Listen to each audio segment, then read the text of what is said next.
नमस्कार दोस्तों, मैं देवेंद्र साहू स्वागत करता हूं आप सभी का आपके अपने YouTube चैनल देवगीत क्लासेस पर। दोस्तों, आज 16 और 17 नंबर के प्रश्नों को डिस्कस करेंगे। अवनमन कोण पे आधारित प्रश्न कवर कर रहे हैं अपन लोग। आज 16 और 17 नंबर के प्रश्न देखेंगे। इसके अलावा अगले क्लास में 2 प्रश्न और कवर करेंगे, फिर ये चैप्टर फिनिश हो जाएगा। मैं इस चैप्टर में हर एक प्रश्न को एग्जाम्पल सहित हर एक प्रश्न को सॉल्व कराया हूँ। अवनमन कोण का अलग से टॉपिक डाला, अर्थात एंगल ऑफ डिप्रेशन का अलग से टॉपिक और एंगल ऑफ एलिवेशन उन्नयन कोण का अलग से टॉपिक डाल के इसको पढ़ाया हूँ। यहाँ से 6 नंबर के प्रश्न आपके बोर्ड एग्जाम में पूछे जाएंगे, तो अच्छे से इसको कीजिएगा। क्लास स्टार्ट करते हैं। अवनमन कोण के ही कॉन्सेप्ट पे आधारित इन 2 प्रश्नों को देखते हैं। क्या क्या लिखा है देखते हैं। प्रश्न 16वां लिखा है, एक प्रकाश स्तंभ के शिखर से किसी भवन के शिखर एवं तल के अवनमन कोण क्रमशः 45 डिग्री व 60 डिग्री है। यदि भवन की ऊंचाई 12 मीटर हो तो प्रकाश स्तंभ की ऊंचाई एवं प्रकाश स्तंभ से भवन की दूरी ज्ञात कीजिए। The angle of depression from the top of a light pole to the top and foot of a building are 45 degree and 60 degree respectively. If the height of the building is 12 meter, then find the height of the light pole and its distance from the building. Question से अपने को क्या क्या चीज़ समझ में आ रहा है उसको पहले डायग्राम के अनुसार बनाते हैं। 16वें नंबर का प्रश्न है, क्या क्या बोला? प्रकाश स्तंभ है एक प्रकाश स्तंभ। अब प्रकाश स्तंभ हो सकता है कुछ ऐसा हो, प्रकाश स्तंभ के शिखर से किसी भवन, अब वो भवन कितने दूर पर है अभी मेरे को नहीं पता है, लेकिन कहीं पर भी तो है वो भवन। ये हो गया कोई भवन, अगर मान लो ये भवन है तो ये प्रकाश स्तंभ के शिखर मतलब कि इसका टॉप पॉइंट के शिखर से किसी भवन, ये शिखर हो गया और ये भवन हो गया। भवन का शिखर ये हुआ और भवन का तल क्या हो गया, ये भवन के शिखर एवं तल। तो शिखर का जो अवनमन कोण, शिखर से जो अवनमन कोण बन रहा है वो कितना है, बोल रहा है 45 डिग्री। मतलब कि 45 डिग्री कौन सा चीज़ है, ये वाला एंगल कितना है, 45 डिग्री। इतना क्लियर है। वैसे ही बोला है तल का अवनमन कोण, तल के अवनमन कोण के लिए क्या करना पड़ेगा अपने को, इस पॉइंट को अपने को किससे मिलाना पड़ेगा, इससे मिलाए और ये वाला जो एंगल बनेगा, ये एंगल अवनमन कोण होगा किससे, तल से, किसका, प्रकाश स्तंभ के शिखर का, मतलब कि टॉप पॉइंट किसका, प्रकाश स्तंभ के। अब है ये क्या हो गया 60 डिग्री, इतना 60 डिग्री। ये क्या हो गया, बेस लाइन है, यहीं पे खड़े होंगे, जमीन है, मतलब ये जमीन है और इस पर क्या होंगे, खड़े हुए होंगे। कौन कौन, ये अपना प्रकाश स्तंभ है, ये हो गया प्रकाश स्तंभ और ये क्या हो गया, भवन। अगर आपको इतना सारा डायग्राम बनाने आ गया तो आगे चीज़ें आसान होंगी। यहाँ से क्या क्या किया जा सकता है और क्या दिया है, भवन की ऊंचाई भी दिया अपने को। भवन की ऊंचाई ये है 12 मीटर। अब मैं नाम दे देता हूँ किसी को, इसको नाम दे दिया जाए A, यहाँ पर B, यहाँ पर C, यहाँ पर D। प्रकाश स्तंभ की ऊंचाई मतलब CD डिस्टेंस मेरे को निकालना है। CD का वैल्यू आप ले लो, H ले लो, CD को मान लो आप H, हाइट ऑफ प्रकाश स्तंभ से भवन की दूरी याद करना है। और एक ठो प्रकाश स्तंभ हो गया और ये भवन हो गया, दोनों के बीच की दूरी क्या है, BD है। तो BD निकालना है मेरे को और H निकालना है। अब थोड़ा सा एक काम किया जाए, यहाँ पे BD के समांतर ही A से लाइन खींचेंगे जो कि समान लंबाई का रहेगा। किसके, BD के समान लंबाई का। कौन सा, A से लेकर BD के समांतर अगर मैं कोई लाइन खींचता हूँ तो वो CD को जहाँ पे प्रतिच्छेद करेगा, मतलब कि इंटरसेक्ट करेगा जहाँ पे, वो पॉइंट को नाम दे दिया मैं E पॉइंट। अपने क्या क्या समझ में आया, BD इक्वल टू क्या है, AE। BD इक्वल टू क्या है AE। अब BD को मान लो अगर आप X, तो AE भी क्या हो जाएगा X। C से D क्या है, H है। A से B 12 मीटर है और उसके जस्ट सामने क्या है, HD। तो ये क्या होगा ई से डी भी क्या हो जाएगा 12 मीटर हो जाएगा। ठीक है, इतना चीज। तो ई से डी कितना हो गया 12 मीटर, क्योंकि ये एक रेक्टेंगल अर्थात आयत का निर्माण कर रहे हैं। सामने वाली भुजाएं क्या होती है समान होती है। तो ये 12 मीटर, तो ये भी 12 मीटर, ये x मीटर, तो ये भी क्या हो जाएगा x मीटर। अपने को निकालना क्या चीज है, अपने को निकालना है प्रकाश स्तंभ की ऊंचाई। तो प्रकाश स्तंभ तो आपका C से लेकर D तक है, C से लेकर D अर्थात CE प्लस ED। E से लेकर D तक तो मेरे को पहले से पता है, किसकी सहायता से, AB की सहायता से, 12 मीटर। तो 12 मीटर में आपको जोड़ना पड़ेगा CE का वैल्यू।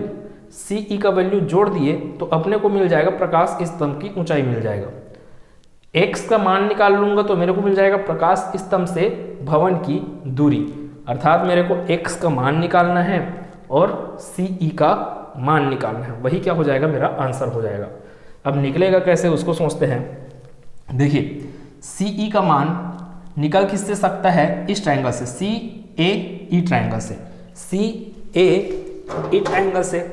लेकिन एंगल A आपको दिया कहाँ है, वो आपको इनडायरेक्टली दे दिया है, अप्रत्यक्ष रूप से वो दे दिया है आपको एंगल A। आपको बोला गया है यहाँ पे जेट का निर्माण हो रहा है ना भाई, ये हो गया जेट का निर्माण हो रहा है। तो यहाँ से अगर ये 45 डिग्री है तो ये भी कितना हो जाएगा 45 डिग्री। एकांतर कोण प्रमेय से क्या हो जाएगा, ये 45 डिग्री है तो ये भी क्या हो जाएगा 45 डिग्री। वैसे ही इसमें जेड अगर देखूं, ऐसे इसमें जेड दिख रहा है आपको, जहां पे ये 60 डिग्री का एंगल है तो ये भाई साहब भी क्या हो जाएगा 60 डिग्री का एंगल। अब इतना क्लियर है तो आगे हर एक चीज़ें आसानी से सॉल्व होने वाली है। अब ये हो गया अपने को 1045 अगर मैं करूं तो 1045 इक्वल्स टू क्या कर सकता हूं, CE divided by AE, CE divided by AE, लंब बटे आधार perpendicular divided by base. 1045 equals to CE divided by x। अब किया जाए 1045 degree equals to CE divided by x। 1045 degree का वैल्यू अपन जानते हैं कि 1 होता है, ये 1 हुआ तो आगे क्या होगा 1 equals to CE divided by x, आगे होगा x इक्वल्स टू CE।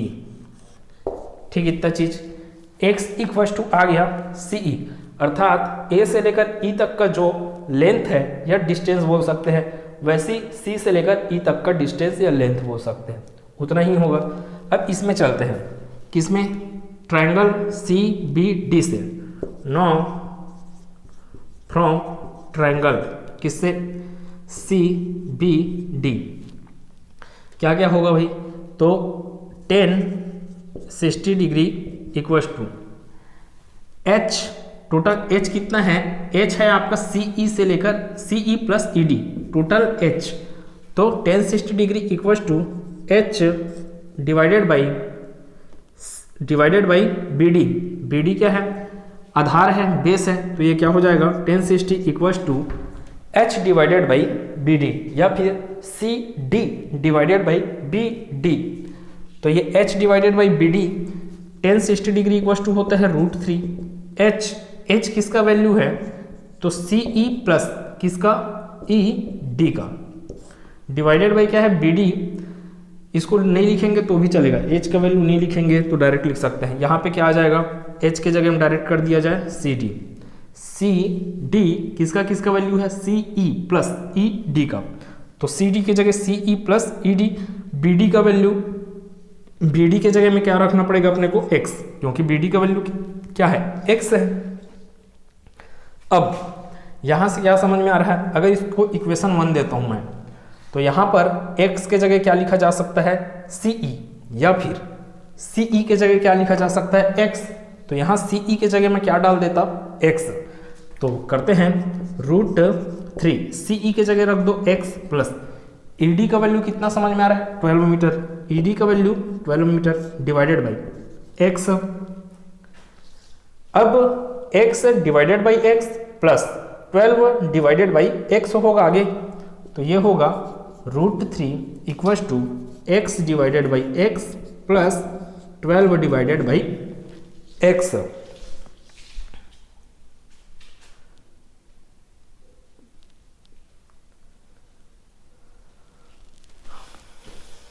आगे देखते हैं तो ये क्या होगा, √3 equals to 1 plus 12 divided by x। 1 को इस पार लाएंगे अर्थात पक्षांतर करेंगे, ट्रांसफर करेंगे, तो क्या बनेगा अपने पास √3 minus 1, √3 minus 1 equals to 12 divided by x। अपने को x का वैल्यू निकालना है तो क्या किया जाए, x को इधर मल्टीप्लाई किया जाए, √3 माइनस 1 को इधर लाया जाए, क्रॉस मल्टीप्लीकेशन। तो यहाँ से x इक्वल्स टू क्या होगा, 12 डिवाइडेड बाई √3 माइनस 1। ये किस में आएगा, मीटर में आएगा। √3 माइनस 1 किस में आएगा, मतलब 12 डिवाइडेड बाई √3 माइनस 1 मीटर होगा x का वैल्यू। अब आपके बुक में ये आंसर नहीं मिल रहा होगा, अब क्यों नहीं मिलेगा, हर का परिमेयकरण कर दो आप। यहाँ से √3 माइनस 1 है उसको क्या कर दीजिए, ऊपर और नीचे में √3 प्लस 1, √3 प्लस 1 का क्या कर दीजिए, गुना कर दीजिए। √3 प्लस 1 और √3 प्लस 1 का गुना कर दीजिए किसमें, अंश तथा हर में। तो आगे क्या होगा, x इक्वल्स टू परिमेयकरण करने से हुआ है 12 divided by √3 minus 1 into √3 plus 1 divided by √3 plus 1। आगे क्या बन सकता है अब ये, और तो ये होगा x equals to 12 into √3 plus 1 बटे में क्या आएगा अपने पास, देखो a minus b into a plus b, a minus b into a plus b. आप जानते हो a square minus b square. A का वैल्यू कितना समझ में आ रहा है, √3। √3 का स्क्वायर कितना देगा आपको, सिर्फ 3। √3 का स्क्वायर कितना देगा आपको, 3। तो यहाँ पे लिखेंगे अपन 3 माइनस 1 का स्क्वायर 1 आएगा, तो 3 माइनस 1, 3 माइनस 1 यहाँ से हो जाएगा 2। 3 माइनस 1 आपको दे देगा वहाँ पे 2 देगा, और 2 डिवाइड कर देगा 12 को कितने टाइम, 6 टाइम। तो यहाँ से अपने पास आंसर कितना मिलने वाला, 6 इंटू √3 प्लस 1। थोड़ा सा डायरेक्ट किया हूँ जगह की कमी के कारण। √3 प्लस 1 इंटू क्या आया, 6 किस में आएगा, ये मीटर में आएगा, यूनिट किस में आएगा, मीटर। तो ये तो हो गया x का मान। x क्या था, प्रकाश स्तंभ से भवन की दूरी। x का मान समझ में आया अभी मेरे को, CE का मान अभी नहीं पता, तो कैसे पता चलेगा। इक्वेशन 1 आपको बता रहा है कि जितना x का मान होगा उतना ही क्या होगा, CE का मान। तो CE का मान भी कितना आएगा, 6 इंटू √3 प्लस 1 मीटर ही आएगा। 17वां क्वेश्चन देखते हैं। किसी टीले के शीर्ष से मैदान में स्थित 2 मकानों जो टीले के विपरीत ओर हैं, दोनों मकान क्या है, उस टीले के एक तरफ और दूसरा वाला दूसरी तरफ है, जो टीले के विपरीत ओर हैं के पाद के अवनमन कोण क्रमशः 30 डिग्री व 60 डिग्री है। यदि टीले की ऊंचाई 60 मीटर हो तब मकानों के बीच की दूरी ज्ञात कीजिए। The angle of depression from the peak of a hill to 2 houses on opposite sides of the hill are 30 degree and 60 degree respectively. Find the distance between the house given that the height of the hill is 60 metre. क्या क्या आप समझ में आ रहा है प्रश्न में कि ये कोई टीला है, ये टीला हो गया और उसका शीर्ष से मैदान में स्थित, नीचे क्या है, ये क्या हो गया आपका जमीन, जमीन मतलब कि इसके हिसाब से मैदान है। अब ये मैदान में स्थित 2 मकानों जो टीले के विपरीत ओर है, एक मकान इधर है एक मकान इधर है, के पाद के अवनमन कोण। तो अवनमन कोण कितना बोल रहा है मेरे को, अगर यहाँ पर है कोई घर यहाँ पर है तो इसका अवनमन कोण कितना आएगा। अवनमन कोण मतलब कि ये वाला लाइन, बेस लाइन, इस रेखा से आपका इतना वाला एंगल कितना दिया है आपको, 60 डिग्री दिया है एक के लिए, और एक के लिए क्या दिया है 30 डिग्री, इधर के लिए क्या दिया है, किसी के तरफ के लिए हो ना, वो उससे मतलब नहीं है, आपको इधर 30 डिग्री रखो चाहे इधर 30, कोई मतलब कोई दिक्कत नहीं है। इधर कितना है आपके पास 30 डिग्री। अब ये 30 डिग्री है, यहाँ पे मकान है, ये मकान को मान लो आप ए, ये मकान को मान लो आप बी, टीले की ऊंचाई को मान लो आप सी डी। सी डी क्या है? टीले की ऊंचाई है, और ए क्या है? मकान, पहला वाला मकान, बी क्या है? दूसरा वाला मकान। क्या क्या बुलाया गया है? 30 डिग्री व 60 डिग्री है मकान का अवनमन कोण। यदि टीले की ऊंचाई कितना दिया है मेरे को, ये वाला सी से लेकर डी कितना दिया मेरे को? 60 मीटर है, तब मकानों के बीच की दूरी, अब इनके बीच की दूरी मतलब कि AD प्लस DB, यही मेरे को निकालना है। क्वेश्चन बहुत सरल है। क्यों सरल है बोल रहा हूँ? क्योंकि ये 60 डिग्री है तो ये भी क्या बन जाएगा? 60 डिग्री। ये 30 डिग्री है तो ये भी क्या बन जाएगा? 30 डिग्री। अपने को DB का वैल्यू निकालना है, AD का वैल्यू निकालना है, दोनों को जोड़ देना है। उसके बाद क्या आएगा? मकानों के बीच की दूरी आ जाएगी।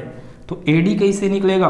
तो AD निकलेगा 1060 equals to CD divided by AD से। 1060 का वैल्यू अपने को पता होता है, 60 दिया हुआ है यहाँ पे, तो उससे निकल जाएगा AD। वैसे 1030 इक्वल्स टू हो जाएगा 60 डिवाइडेड बाई DB। 60 दिया हुआ है, 1030 का मान अपने को पता होता है, DB का मान यहाँ से निकाल लेंगे। AD का मान निकल गया, DB का मान निकल गया, दोनों को जोड़ दिए, दोनों मकानों के बीच की दूरी आ गई। ठीक है, अब तो किया जाए भाई, 1060 degree equals to CD divided by AD। 1060 degree equals to क्या होता है? √3। CD का वैल्यू कितना है? 60 मीटर डिवाइडेड बाई AD। यहाँ से कितना आ रहा है? AD equals to 60 divided by √3। कभी भी डिवीज़न में आपके पास √3 वगैरह आ रहा है और मान लो ये 3 का मल्टीपल है, कौन सा? 60, तो उसको आप डिवीज़न से हटा के इसको 3 के मल्टीपल में तोड़ दीजिए। फायदा है इससे, क्या फ़ायदा है कि AD इक्वल्स टू यहाँ से क्या हो जाएगा? AD equals to 3 into 60 divided by √3। इस 3 को 2 बार √3 के रूप में लिखा जा सकता है।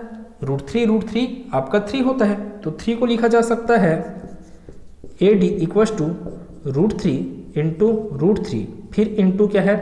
60 divided by √3। √3 cancel out, sorry यहाँ पे क्या आएगा? 3 इंटू 20 ना, यहाँ पे गलती हो रहा था, 3 इंटू 20, यहाँ पे क्या आ गया? 20। √3 और √3 क्या हो गए? कैंसल आउट, तो 20 √3 मीटर। AD इक्वल्स टू कितना मिल गया? 20 √3 मीटर। ये तो अपने पास किसका वैल्यू मिल गया अभी? AD का। बचा क्या निकालने? DB या BD बोल सकते हैं, उसका वैल्यू बचा। अब इसको कैसे निकालेंगे? 1030 degree equals to CD divided by DB। 1030 degree equals to CD divided by DB। 1030 का मान 1/√3 इक्वल्स टू CD का मान कितना है? 60 मीटर डिवाइडेड बाई DB का वैल्यू अपने को क्या करना है? निकालना है। यहाँ से DB इक्वल्स टू कितना आ गया? 60 √3 किस में आएगा? मीटर में। भाई √3 क्रॉस मल्टीप्लाई होगा, DB 1 से मल्टीप्लाई होगा, तो ये मिल गया अपने को DB इक्वल्स टू 60 √3।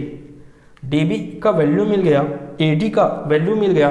मकान A से लेकर मकान B तक की दूरी क्या होगी? AD plus DB।